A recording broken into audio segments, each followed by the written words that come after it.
बख्तियारपुर में राजस्व मंत्री रामसूरत राय का भव्य स्वागत। भागलपुर जाने के दौरान बुधवार को लखीसराय में राजस्व मंत्री रामसूरत राय का भव्य स्वागत किया गया। भाजपा के पूर्व विधायक रणजीत सिंह उर्फ लल्लू मुखिया ने फूलमाला पहनाकर और बुके देकर उनका स्वागत किया। पत्रकारों से बात करते हुए मंत्री रामसूरत राय ने कहा कि राज्य के लोगों का जमीनी विवाद का निपटारा अब सरल तरीके से हो जाएगा। विभाग द्वारा ऑनलाइन रसीद व मोटेशन आदि की प्रक्रिया आसान कर दी गई है। इस दौरान उन्होंने कई अन्य जरूरी बातें भी कही। आइए जानते हैं मंत्री ने क्या क्या कहा। बहुत सारे नए काम किए जा रहे हैं जो आप लोग को चैनल के माध्यम से पता भी चला होगा।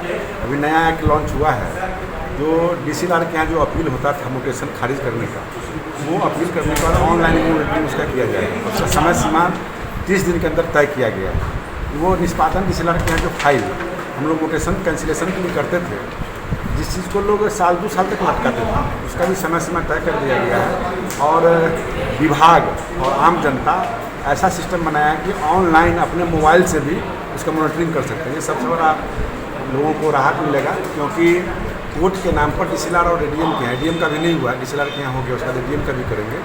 तो आप जैसे सिविल कोर्ट में भी ऑनलाइन अपना केस लड़ते हैं, केस की सुनवाई होती है, उस तरह से डीसीएलआर के यहाँ भी मोटेशन ऑनलाइन खारिज करने का प्रावधान किया गया है। उसके अलावा एक अभी जो हमेशा ऑनलाइन रसीद, ऑनलाइन एलपीसी सर्वर डाउन रहता था, तो फ्रेंडली हमने एक नॉर्मल किया है नेट को, कि जैसे आम जनता भी अपने मोबाइल से किसी भी चीज़ को बिहार.com भूमि जो हमारा वेबसाइट है उस पर जा कर के अपना कोई भी काम मोबाइल के जरिए से कर सकते हैं। ये हमारी व्यवस्था बनी है।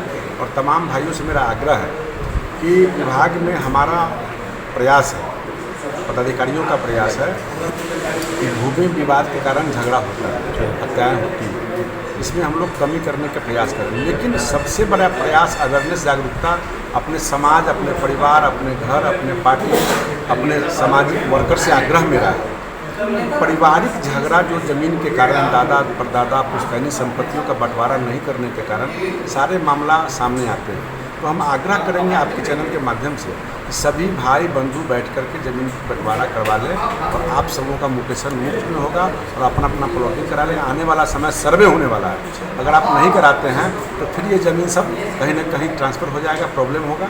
तो आप सब लोग जो देश विदेश बाहर रहते हैं उनसे भी मेरा आग्रह है कि वो आकर के अपना अपना जमानती कायम करा लें। कि सर्वे जब शुरू है, 20 जिला में हमारा सर्वे शुरू है, बाकी जिला में भी सेकेंड फेज का सर्वे शुरू हो जाएगा, तो उस समय कोई परेशानियां न हो, फिर आप खतियान और पुश्तैनी कागज लेकर घूमते रह जाएं। क्योंकि मैं देखता हूं कि 1908 का 1904 का खतियान लोग लेके आते हैं, सीएस लेके आते हैं, आरएस लेके आते हैं कि मेरा सुधार नहीं हुआ, तो ताज्जुब होता है। तो इसलिए अब हमारे युवा पीढ़ी जो है, जो बुजुर्ग हमारे पहले पढ़े लिखे कम थे, जानकार कम थे, लेकिन तमाम युवा पीढ़ियों से मेरा आग्रह है कि अपने अपने घर के माता पिता भाई बहनों को समझाएं कि ये मोटेशन बहुत ही आवश्यक है। जैसे कोरोना वैक्सीन आवश्यक है, उसी तरह से हम लोग के परिवार का ये मूल जड़ है। जमीन अलग करवाना, जमीन का बंटवारा कराना, सीमांकन करवाना, ये सारी व्यवस्था करवा लेंगे तो हमारा राज्य सबसे अव्वल हो जाएगा।